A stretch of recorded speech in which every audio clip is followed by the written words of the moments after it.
Hey guys, it's Kelsey Ann. So today we're going to talk about 5 basic yoga poses that you probably are going to want to know before going to your first yoga class. These 5 poses are likely going to be in your first yoga class because they are some of the most commonly used and very important poses for any yoga practice. So let's go ahead and get started. Our first yoga pose is child's pose. It's a beautiful resting pose that can open up the hips and relieve low back pain and pressure. So we'll start down on the mat on our knees, untuck the toes, bring the big toes together, spread the knees wide, or they can stay close together, and walk the hands forward. Rest the forehead gently on the mat. Let the arms relax and the hips sink towards the heels. And again, you're just going to relax here. To come out, walk the hands in towards the hips, bring the knees together, and that is child's pose. Our second pose is downward facing dog. I'm sure a lot of you guys are already familiar with this one. You'll likely hear your yoga teacher call this a resting pose, which I think we all kind of know that it's not really, at least not in the beginning. There is a lot of upper body strength that goes into holding a downward facing dog, and so beginners to yoga likely don't have the amount of flexibility and the strength to hold downward dog for longer periods of time comfortably. Don't worry guys, you'll get there eventually, I promise. So for downward facing dog, we'll start down in a tabletop, wrists underneath shoulders, knees under hips. Tuck the toes, spread the fingers wide, and lift the hips up and back, and press down and forward into the palms. We want a straight line from the wrists all the way up through the tailbone. So if you feel yourself, when you straighten your legs, kind of move forward like this, arching and shifting forward, you're going to bend deeply into the knees, draw the heart towards the thighs, and then you can begin to straighten into the legs.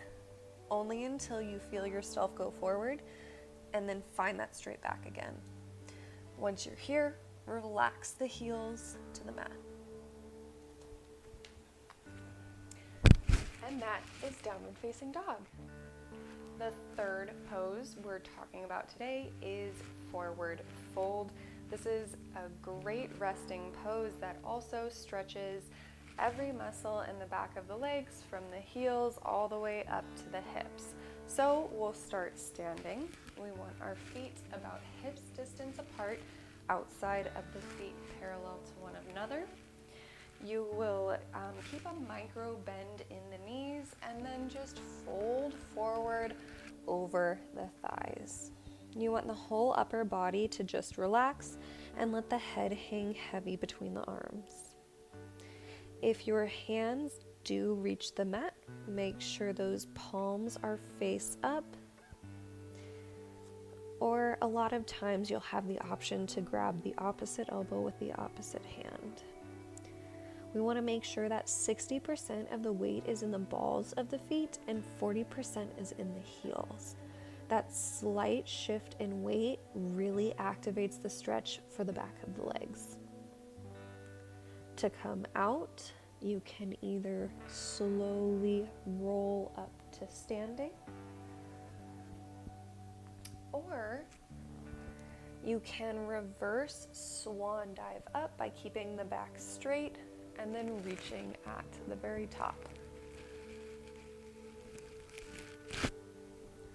And that is forward fold. Our fourth pose is upward facing dog. This one requires a lot of muscle engagement, but it is a beautiful opener for the heart, chest, and shoulders, and a great stretch for your abs. So to get into this pose, we'll start belly down on the mat. We want the hands a few inches behind the shoulders, toes untucked.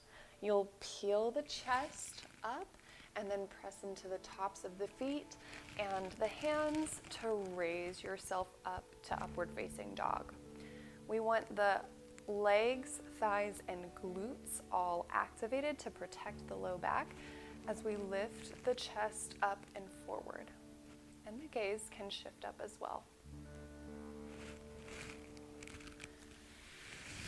And that is upward facing dog.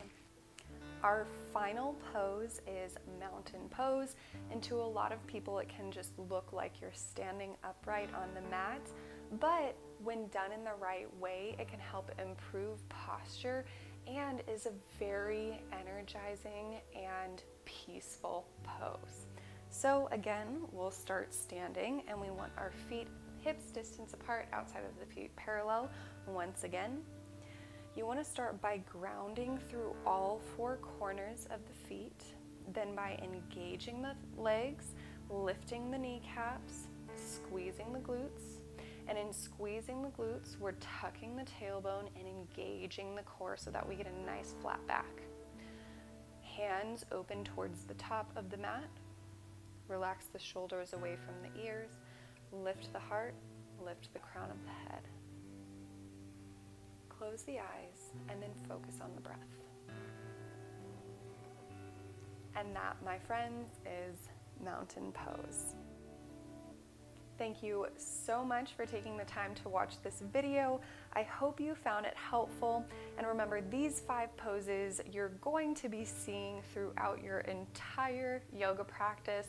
So I strongly suggest that you practice them so that when you show up to your first yoga class, you know a little bit coming into it. Thanks so much for watching this video. Make sure to tune in and subscribe for more tips and tricks on yoga.